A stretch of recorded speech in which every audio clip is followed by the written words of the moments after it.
Hey, this is Order Militaris TV. I was either thinking doing the radio or this for this news development out of Syria. I figured this at least will be done and won't have to worry about censorship on the radio and won't be cut off. So yeah, this international news story was written and published November 30th, 2018, and it just finally came across my timeline on Twitter yesterday.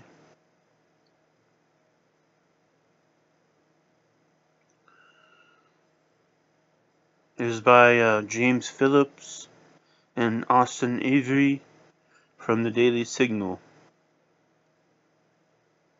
The title is, "This little known terror group poses a greater threat than ISIS in Syria." We had wind of this new group a while back. The Christians in Iraq and Syria, they told us they feared something even worse than ISIS. But they didn't really tell us much except that when we were raising funds for them for our first donation appeal, humanitarian appeal for the first Christmas we were together as Order Militaris. Now we know a lot more about this group, so let's learn about them, okay?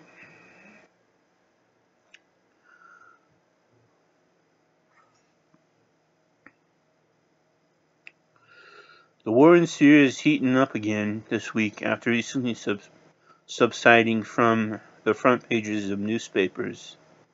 On Sunday, Russia claimed that rebels in northwestern Syria had fired shells filled with chlorine gas near the city of Aleppo. Although the rebels have not demonstrated such a chemical capability in the past, Syria's Assad regime has repeatedly used illegal chemical weapons to demoralize insurgents and stampede their civilian supporters away from the front. Moscow could use this alleged incident as a pretext to resume the postponed offensive against Idlib province, the last major stronghold of Syria's fractious rebel coalition. Already, Russia has resumed airstrikes in the region.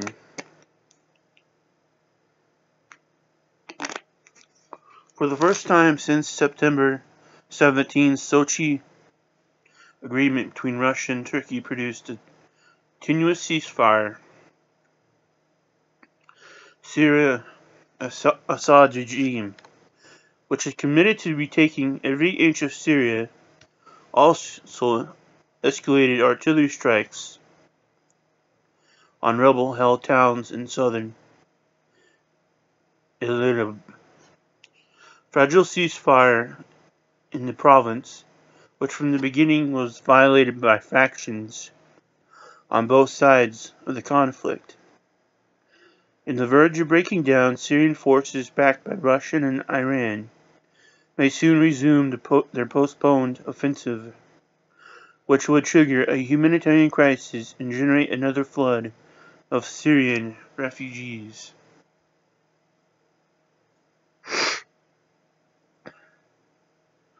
So whoever's controlling the news over there, and Twitter and whoever else, trying to censor this, censored it for 3 days, this news.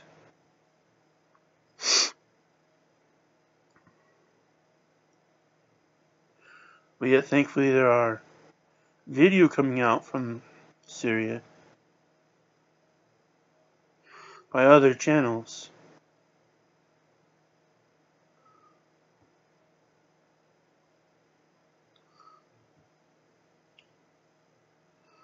Meanwhile, a surprise offensive by the Islamic State group, better known as ISIS, in eastern Syria near the Iraqi border, dealt a major setback to the U.S.-backed Syrian Democratic Forces. These are Kurdish-led militia coalitions that recently spearheaded the group ground war against ISIS, killing 92 of its fighters. Turkey's military clash with the Syrian Kurds have diverted Syrian Kurdish forces away from the fight with ISIS, slowing the pace of their campaign. ISIS fighters also have dug elaborate tunnel networks that have reduced their vulnerability to U.S. airstrikes. ISIS is assessed to have about 2,000 fighters left in eastern Syria, but another Al-Qaeda offshoot, Hayat Tahrir al-Sham, the Organization for the Liberation of the Levant, commands the loyalty of 5 times as many fighters in Idlib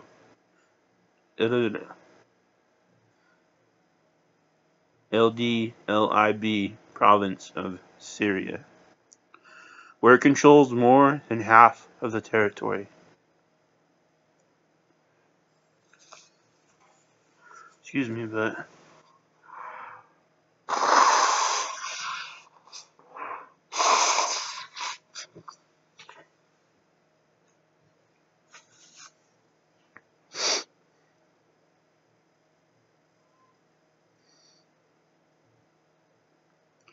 although Western media remains focused on ISIS, Hayat Tahrir al-Sham remains a ticking time bomb that arguably possesses a greater long-term threat to the U.S. national security and Syria's stability.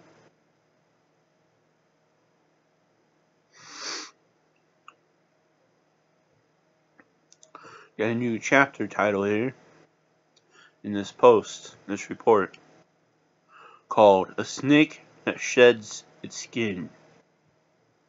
Like ISIS, Hayat Tahrir al-Sham has rapidly evolved in the crucible of Syria's civil war.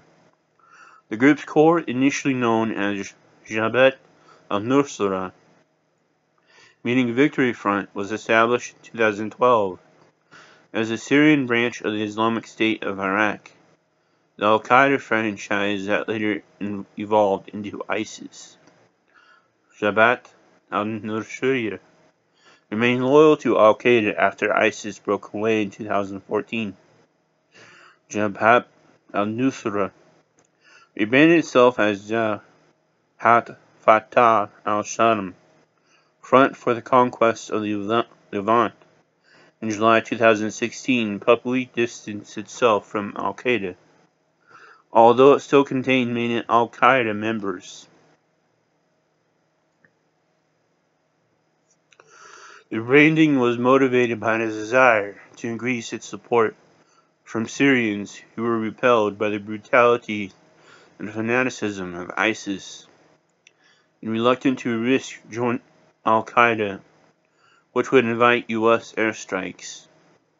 To increase its popular appeal, Jabhat Fatah al-Sham made ideological concessions that led many Al-Qaeda loyalists to defect, criticizing the group for embracing nationalism and local issues while downplaying the global jihad. Like a snake shedding its skin, the group again changed its name in 2017 to Hayat Tahrir al-Sham, and merged with several other Islamist extremist groups to form a broad front against the Assad regime.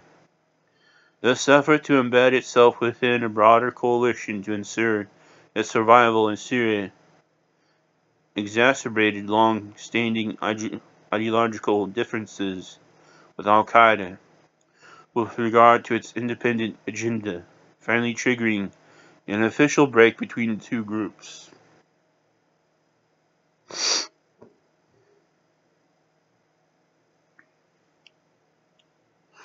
The recent estimates have placed Hayat Tahrir al-Sham's size somewhere near 10,000 fighters in the Idlib region of Syria, making it the largest armed group in the province, which contains an estimated 70,000 fighters in total.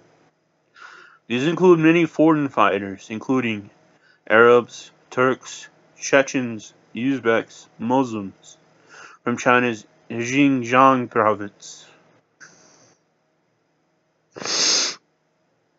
Some of these groups, like the Turkestan Islamic Party, are allied to Hayat Tahrir al-Sham. You heard that right.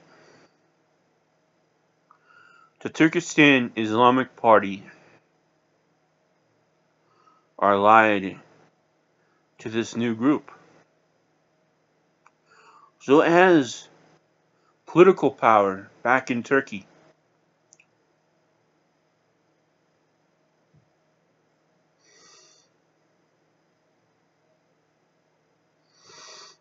So you have the answer to everyone's questions. You hear on mainstream media, including Fox News, that is now mainstream in the leftist term. Who will replace Assad? I think you're looking at it, everybody. But them aligned to a political party, I believe, is the leading political party in Turkey.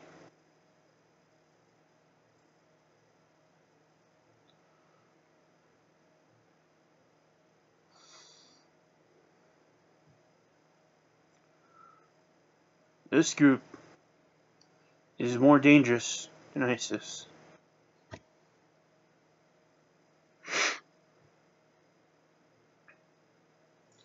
Which means the Syriac Christians in Syria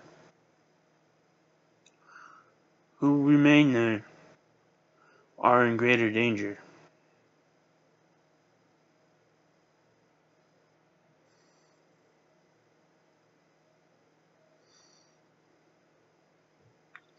And yes, you heard that right.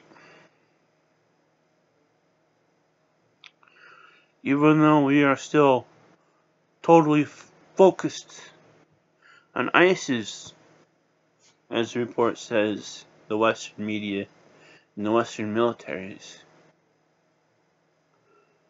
this new group has over 70,000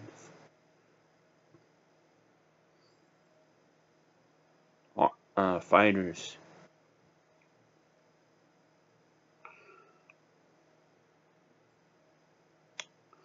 From from the Arab countries, from Turkey, from Chechnya, Uzbekistan, and Muslims from China.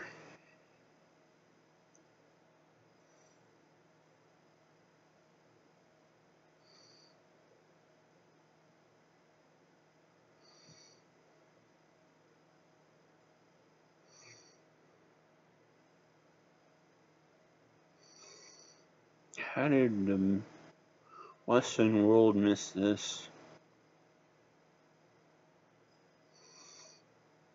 I'm so glad the Daily Signal did this report. Let's continue with it.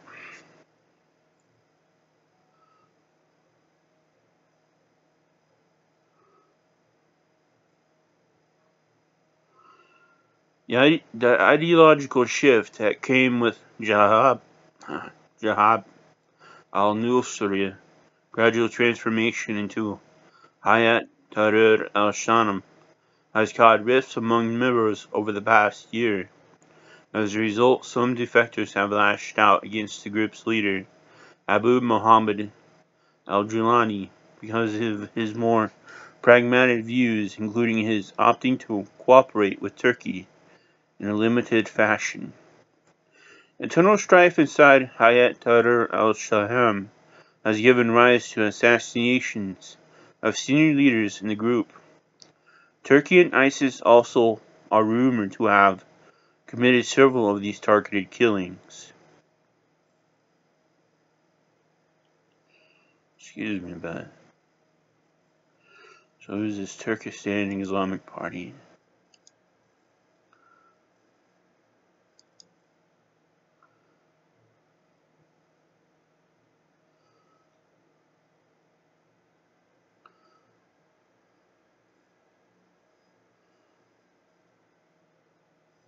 Oh, it's a Chinese it's a not a political party in Turkey. My mistake.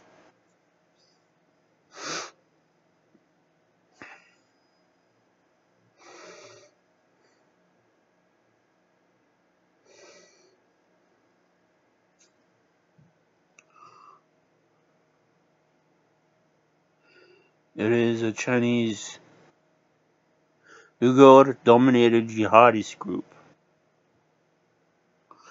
Interesting. Very interesting.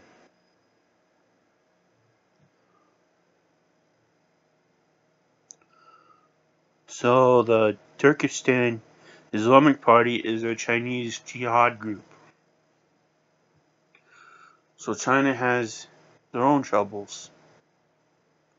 We're not here to deal with communist China.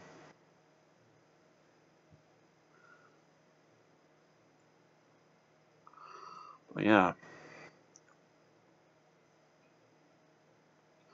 So actual country Turkey and ISIS are teaming up together. It is rumored to have committed several of these targeted killings in the senior leaders of Hayat Tahrir al-Sham. Despite the discord within Hayat Tahrir al-Sham, the Islamic extremist network still poses one of the greatest long-term challenges for the US and other countries trying to stabilize Syria. Amid the confusion of Syria's kaleidoscopic and multi-sided conflict, one thing remains certain. Hayat Tahrir al-Sham must be isolated, marginalized, and defeated before a stable peace can emerge in Syria.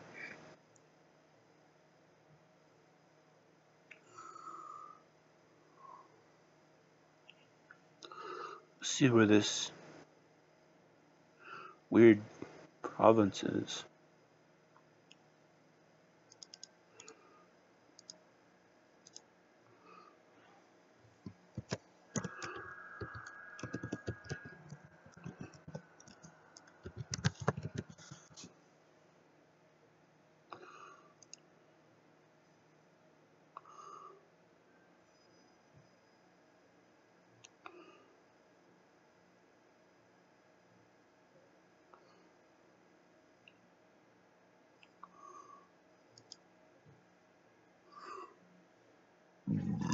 Excuse me.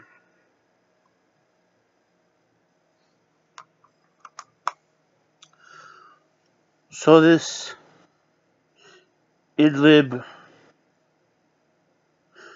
province looks to be one that you remember from the news that the Kurdish forces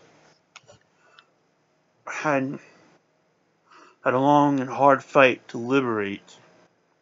So they say. It was on the news all the time. They're trying to liberate that part of Syria right next to Turkey.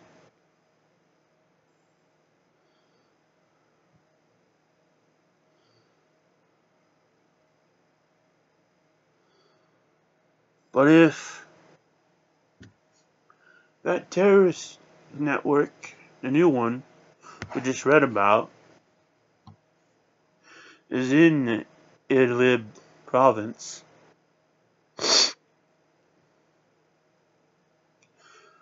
It hasn't been liberated. May have been liberated from ISIS.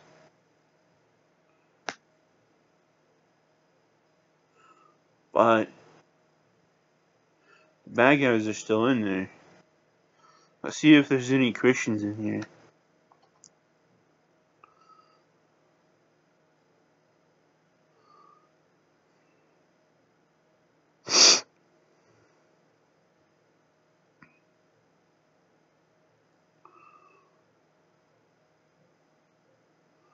Let's see.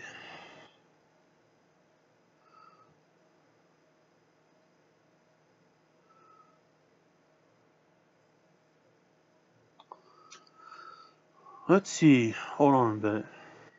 Pause this. This is let's see. From May 11, 2018.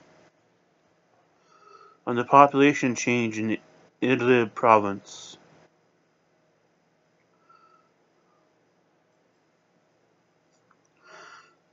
A note on the top of it says, the Idlib government in Syria once had a significant Christian population. However, once Assad's preferred tactics is to move rebel groups into Idlib after gaining victory over other territories. As a result, the government population has according to some estimations, has more than doubled. The Christians of Idlib have largely fled to other parts of Syria, out of fear from those who live in the area now.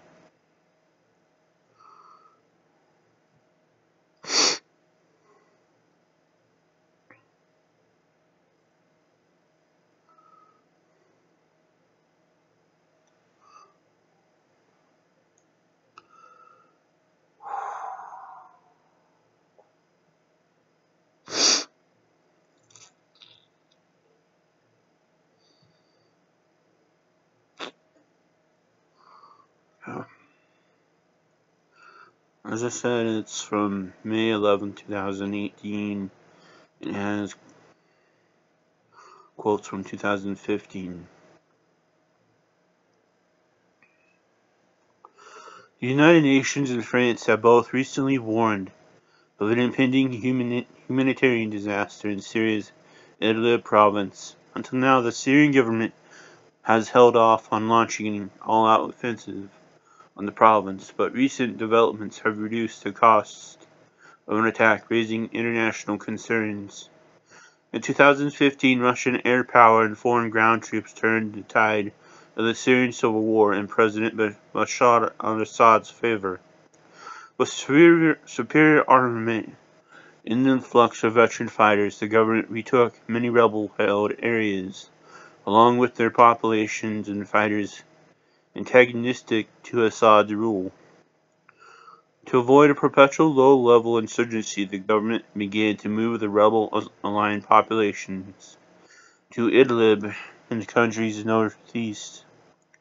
Such population transfers quickly became the norm.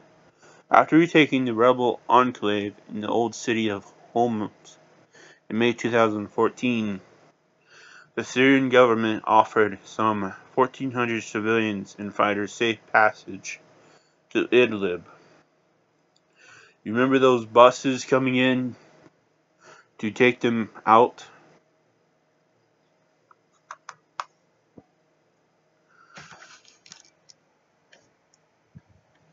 To escort them out to a safe place.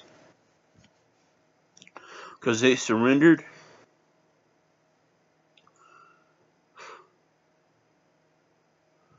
They sent them to Idlib.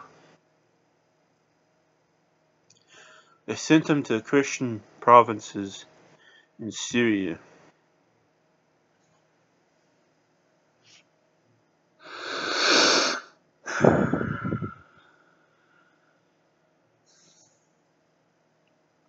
What were they thinking?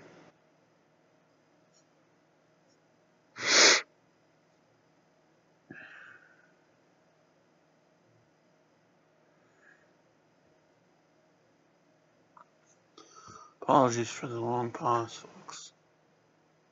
Again, what were they thinking? What were they thinking?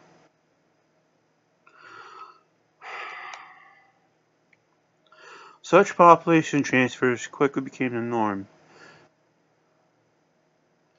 After retaking the rebel enclave in the old city of Homs, in May 2014, the Syrian government offered some 1,400 civilians and fighters safe passage to Idlib.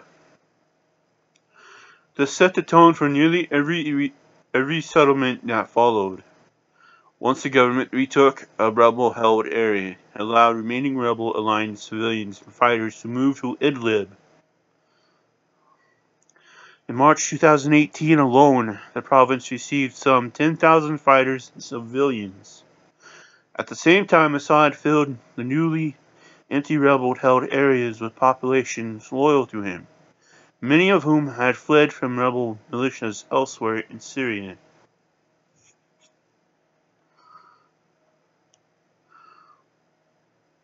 That rebel funnel to Idlib radically changed the demographics of the province. Before the civil war, the province was home to just over 1 million people. Most were Sunni, but the province also had significant Christian and Druze communities. Over the course of the war,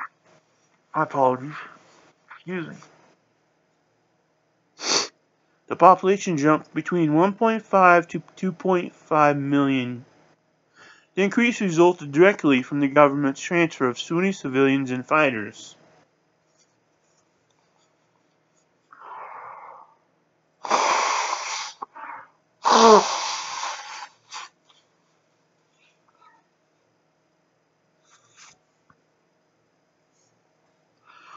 The new Sunni fighters, often aligned with extremist groups, quickly took power. They suppressed local minority groups, including through forced conversion and massacres.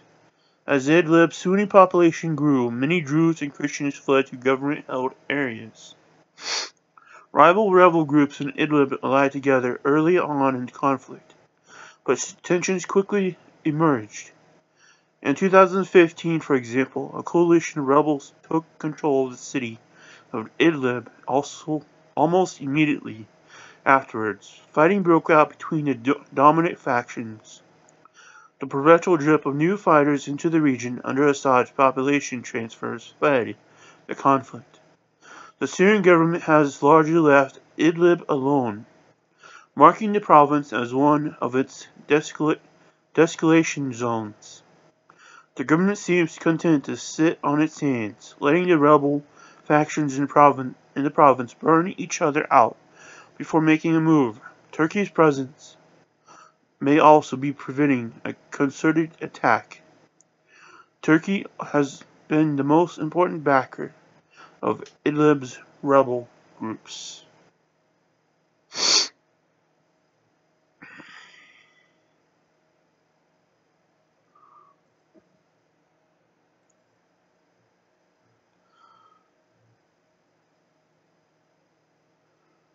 Unbelievable.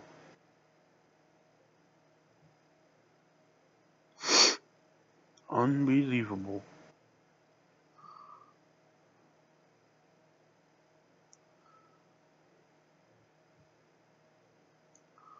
Unbelievable.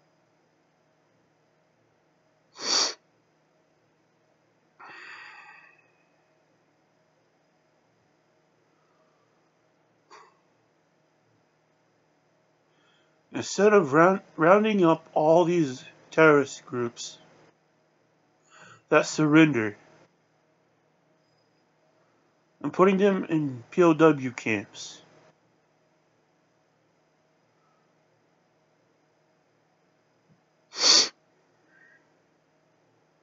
because they are enemy combatants.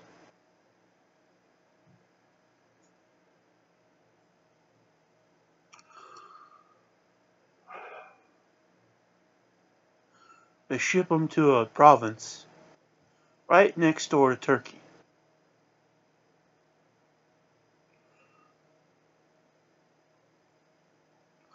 Unbelievable. And the Christians and other minorities are forced out, killed, or forced to convert.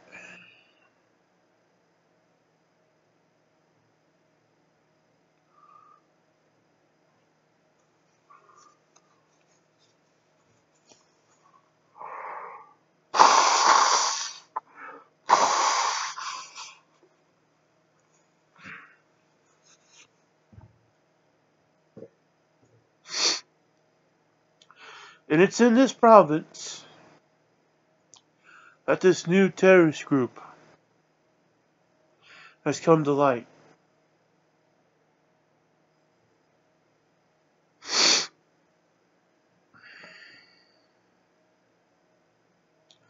That is even more dangerous than ISIS.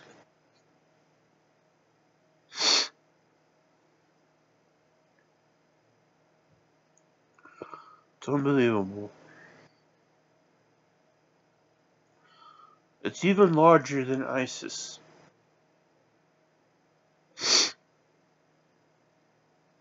Has a good number of foreign fighters, foreign terrorists. Unbelievable. We got wind about such a thing when we first started.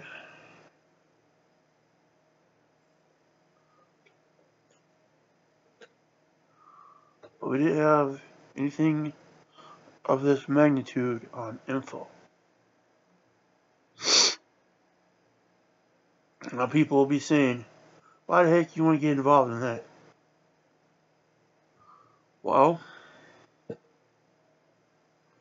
it's our job, our vocation, our calling to protect our Christian brethren, who rightly should have the freedom, the security to practice and to live their faith where they are, in their ancient homeland.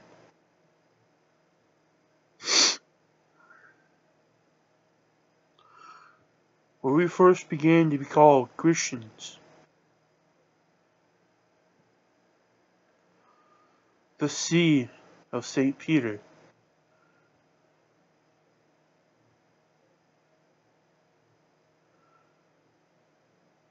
Before St. Peter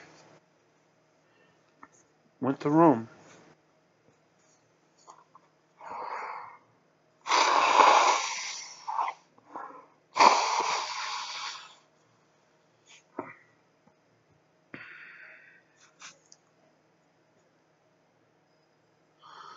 Yeah, I can see why people would object. Saying, that ain't no fact, that ain't no fact, that ain't no fact. We shouldn't get involved. Well, let's see. Christians ask for help. They ask for physical security. They don't want to leave. They want to stay. And no nonprofit can offer what we can offer. Sure, we are run like a nonprofit. No one makes no one makes money here. Everything that is raised goes to help them. Even the stock purchases. We don't get that money. That goes to purchasing buildings, equipment, everything needed to protect our Christian brethren.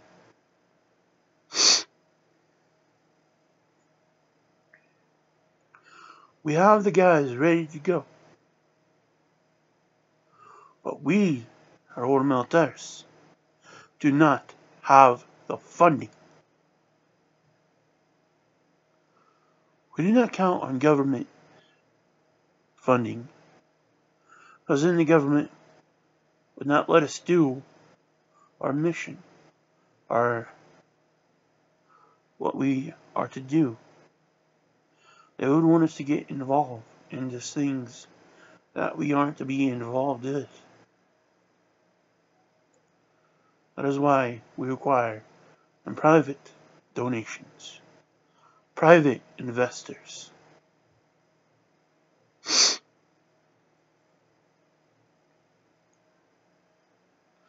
You can help.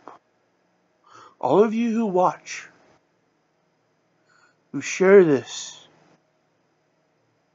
can make a difference. As they say on the non-profit commercials, you can save a life. Oh yeah? By getting us funding so we can become operational. Train the veterans to work together as one, as a team. That will save lives. That will keep Christians where they want to be, in their homes, in their churches. Their priests and bishops will be secure. They won't have to fear when they go to Mass, when they go to Eucharistic adoration, when they go to the church, just to pray.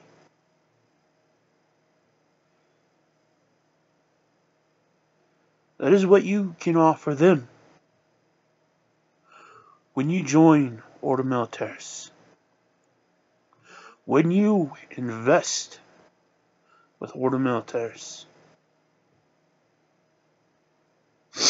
What a better, great Christmas gift. Just to make sure they can go to Christmas Mass, all the Christmas liturgies, in peace, in security. All you gotta do is get us operational. Keep us operational so we can do our work to protect them. So how about it, folks? You feeling generous this Advent season? Donate to Order Militaris. Purchase some stock. Be generous so we can offer these Christians who are brave enough to stay a place where they can pray, go to Mass in safety and security. Day is full.